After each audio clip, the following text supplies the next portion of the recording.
Hey guys, Indra here, and I'm working on some craft for a Mother's Day store.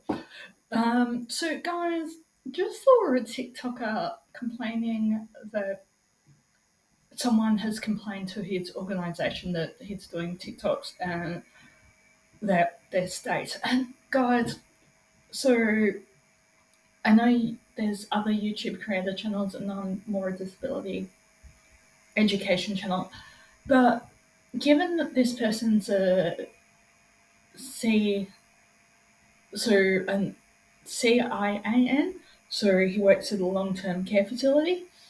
I think they're actually pretty justified in reporting him because he was recording at work, he was using real patient scenarios.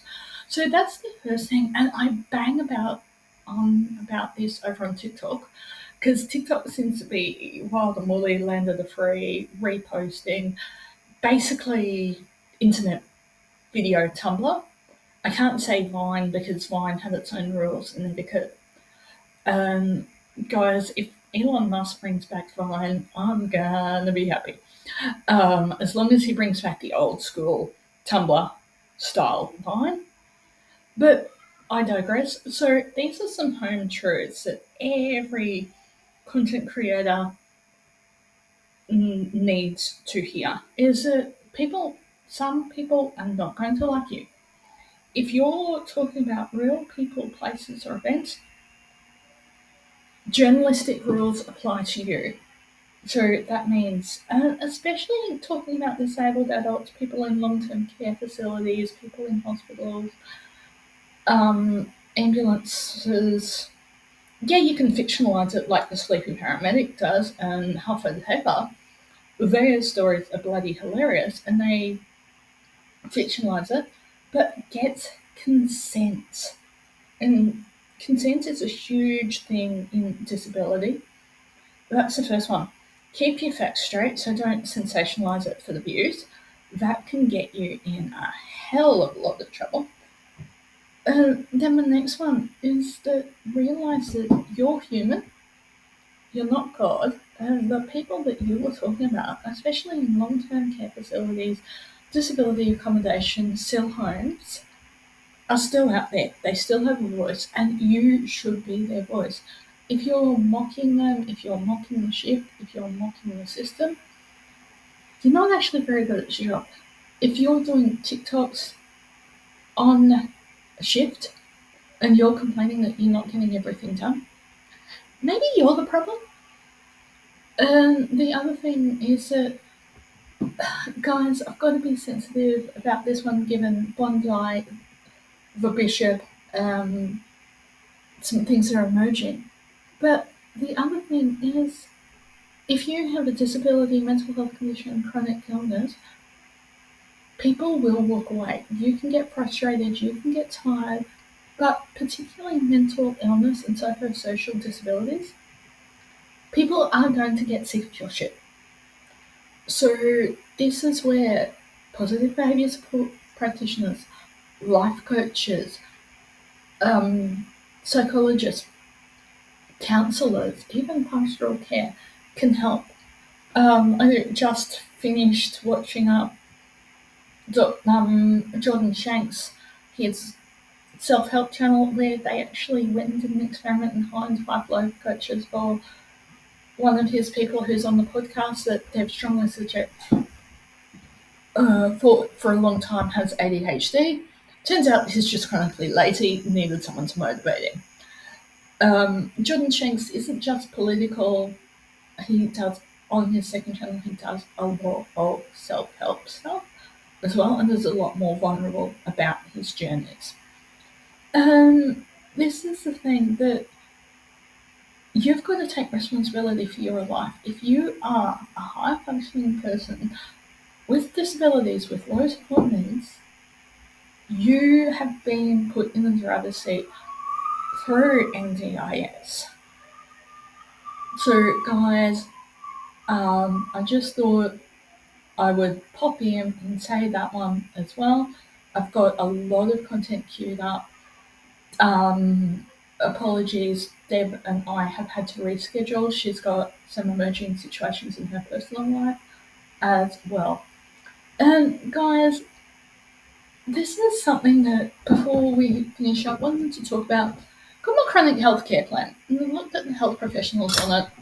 One doesn't come up to where I live, so I'm either going to have to travel or find a new sleep position. I think finding a new sleep position is going to be the way to go. But who we put on there? It's the pharmacist. And I have seen so many bloody TikToks saying about pharmacists and pharmacy techs and cashiers at the pharmacy. Please stop giving me medical advice. Pharmacists are doctors. You want to know what their doctorate is in? Medications. Those techs have been listening to the pharmacist for nearly 50 or 60 years, even 10, 20 years. They have to do, I think it's 20 to 30 hours of professional education. Yeah, 20 to 30 hours a year. The cashiers, yeah, I can understand the 16-year-old who wants a bit of money for the latest concert ticket. Fair, I can understand.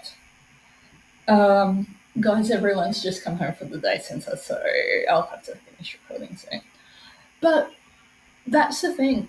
I'm seeing so many TikTokers saying, "Oh, would you stop giving me medical advice?" Well, both of those people are actually, at times, more positioned to give you add-on simple advice. So, say if I went to the doctor for a urinary tract infection, and say I couldn't get into my regular female doctor who knows me quite well, and I get an antibiotic. I walk into the chemist. Chemist also not the usual pharmacist is on. I hand over the antibiotic and I say to the girls, "Oh, look, I've just got a UTI." And guys, I admit, when taking a script in, there is a wrong way to do it and a right way to do it with privacy. But you've got to remember, those people are dealing with multiple medications, and if they hand out the wrong medication, they could kill you. But going back to the UTI scenario, if the tech who is signing out the medication comes and says, "Well, hey, this needs to be taken with or without food, you need to be drinking water, you need to be doing XYZ, cotton undies, washing your clothing in hot water, can you drink some cranberry juice?" All proven medical science to do as well. You may think that they're just trying to sell you more and sell you more, sell you more. While that may be true, they're all really sensible lifestyle tips as well. Guys, quite regularly, it's pharmacists that save the patients from drug interactions. So I talked in my support journey video about a drug that I was on for peripheral neuropathy. We did not know that levodopa interacts with Lamictal. That then created altered thinking. So for me, it was paranoid idealization, which set me at combativeness with my family, led to a domino of bad decisions as well. And so it was actually the pharmacist who was able to pick up, when they did my Lobster the medication that I was on was probably what was causing that mental health issues. There was a lot going on. There was COVID. I had just had to move back into the chemo home. I was changing support organisations. So all of that, plus the medication. But this is where I say medication is not the only solution. And I'm going to ask this question as we end. Is that, are we pathologizing everyday tough experiences? So are we pathologizing those tough moments of having to stick to a budget, having to go to a job you hate, realizing you hate your job, so having to put a resume together, having to make the decision to quit and go back to study, going to a job you hate and studying, quitting TikTok, quitting YouTube, realizing that you haven't made it. being humbled because you've got to walk into a place with resumes. It's how I got my last 3 jobs. So, guys, it's just some random thoughts. I will see you guys in the next video. Guys, I've hit 106 subscribers over on TikTok. Let's make it 100 over here. You can help me doing that by hitting all the buttons. If you can like, share, subscribe, comment. Let's start the conversation, particularly around support, because we seem to be stuck on language and how hard it is to get an NDIS plan. But we're not talking about the bigger issues of people dying at the hands of support workers, people being abused at their carers, that these companies are getting fined millions and millions, but who is actually being held accountable? Who is going to jail for manslaughter? Who is going to jail for abuse of a vulnerable adult? Not seeing any of that. We're talking about how it's a tax blowout.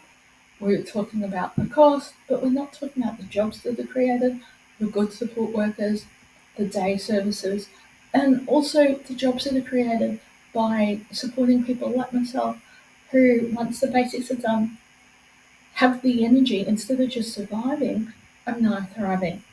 So I'll see you guys in the next